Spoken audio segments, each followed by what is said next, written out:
Gaddar Telangana film award GTFA. మీ అందరికి తెలిసిందే ఈ అవార్డ్స్ ఇవ్వాలని ప్రభుత్వం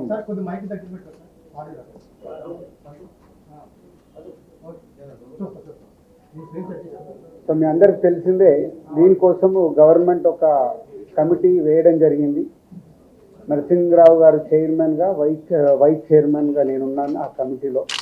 సో దీనికి సంబంధించి అవార్డ్ ఎలా చేయాలి ఏంటి అనే దానికోసం గైడ్ లైన్స్ కోసం చాలాసార్లు మీటింగులు చేసి దానికోసం గైడ్ లైన్స్ మొత్తం రెడీ చేయడం జరిగింది.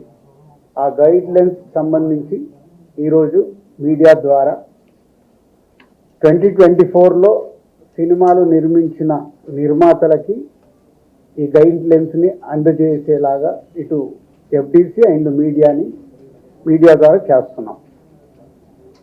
సో ఈ 2024లో అంతకుముందు ఉమ్మడి రాష్ట్రం ఉన్నప్పుడు ఎలాంటి అవార్డ్స్ ఉన్నాయో అన్ని అవార్డ్స్ ఉంచుతూ 1-2 మార్పులు జరిగాయి. మెజారిటీగా అలాగే ఉన్నాయి.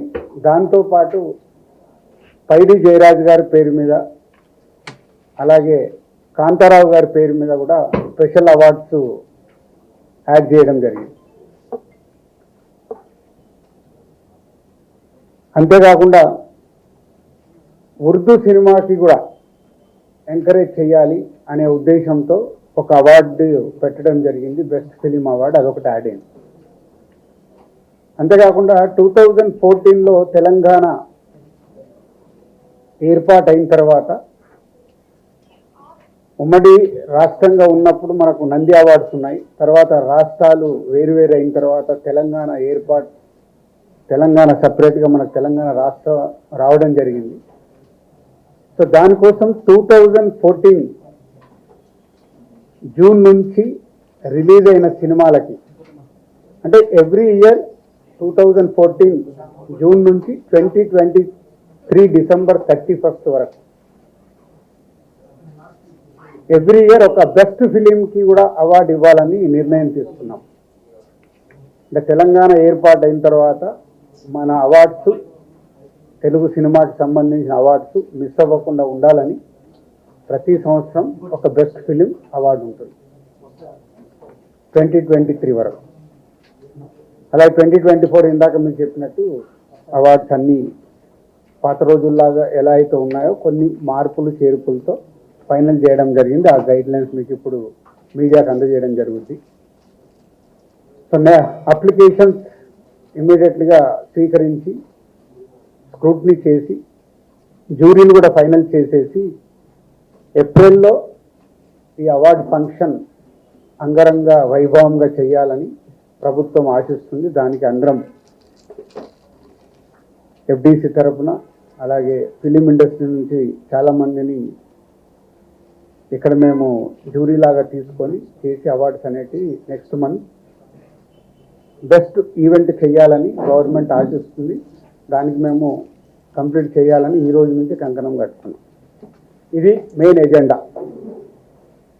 ఇవన్నీ మీకు ఇప్పుడు FDC నుంచి మొత్తం ఎలాంటి గైడ్ లైన్స్ ఉన్నాయి ఏంటి అనేది మీకు అన్నీ ఇవ్వడం జరుగుతుంది.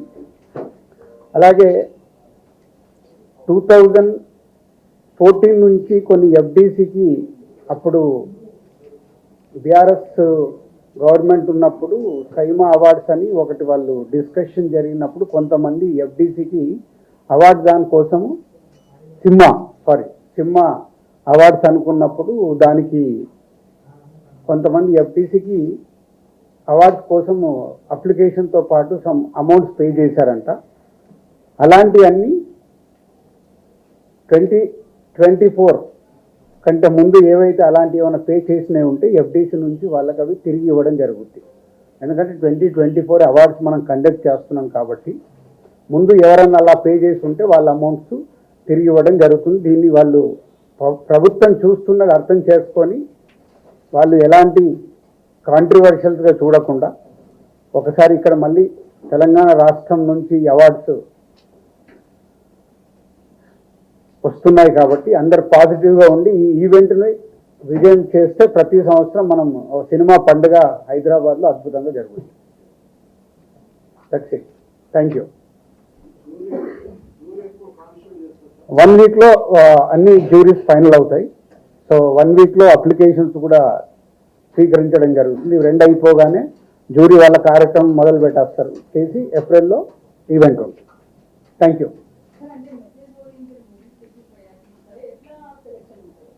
అది జ్యూరీ అనేది ఫైనల్ చేస్తుందని చెప్పాను. జస్ట్ ఇది మీకు ఇప్పుడు నోటిఫికేషన్ ఏంటి అనే దానికి మీకు ఇంటరాక్షన్ కోసం ఫస్ట్ టైం ఇక్కడ పెట్టాం. అయిపోయిన తర్వాత స్టెప్ బై స్టెప్ అయిన తర్వాత మళ్ళీ మాట్లాడుకుందాం.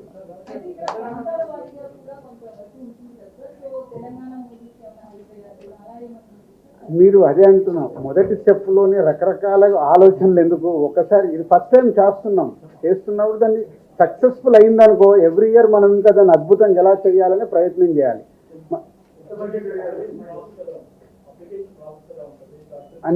అన్నీ ఉన్నాయి, అందుకే మీకు ఇప్పుడు నోటిఫికేషన్స్కి సంబంధించిన అన్ని డీటెయిల్స్ ఇస్తారు. ఒక్కొక్కటి నేను ఎక్స్ప్లెయిన్ చేయలేను కదా, చేయాలంటే గంట పడుతుంది.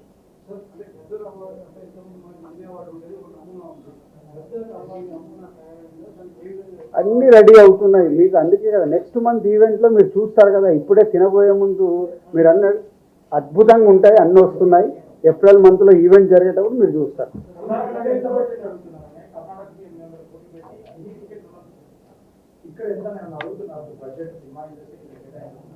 అప్పుడే ఇంకంత దూరం వెళ్ళలేదు. సీఎం గారికి ఒకటే విజన్, నేను లాస్ట్ టైం నేను చెప్పాను కదా, హైదరాబాద్ని ఇంటర్నేషనల్ హబ్ చేయాలంటే ఏం చేస్తావు, దిల్ రాజు గారు నాకు ఒక ప్రపోజల్ ఇవ్వని అన్నాడు. అంటే నాకు సినిమా ఇండస్ట్రీ మీద అవగాహన ఉంది కాబట్టి ఇంటర్నేషనల్ హబ్ కావాలి అంటే మొన్నే ఎండి గారితో మేము అందరం కూర్చోవడం జరిగింది. అంతా రెడీ చేస్తున్నాం. ఈ ఈవెంట్ అయిపోయినా దాని మీదకి వెళ్తాం. అవునా, ఇచ్చినప్పుడు మాట్లాడదాం. ఎందుకు దాని గురించి? అవార్డ్స్ అనేది ఎవరైనా ఇవ్వచ్చు, అది గవర్నమెంట్కి పోటీగానే అండర్లైన్ చేయడం బాగాలేదు, అది తప్పు. అది వాళ్ళు మీకు చెప్పారా? మీరు 100 అనుకుంటారు, మీరు అనుకుంటే ఏం పోయేది ఉంది. వాళ్ళు మీతో చెప్పారా గవర్నమెంట్గా పోటీకి ఇస్తున్నామని? చెప్పలేదు కదా. గవర్నమెంట్ అనౌన్స్ చేసింది, రేపు ఆటోమేటిక్గా ఈవెంట్ జరుగుద్ది. ఈవెంట్ జరిగినప్పుడు ఒక అద్భుతమైన ఈవెంట్ జరుగుతుంటే పోటీ ఎందుకు అవుతుంది?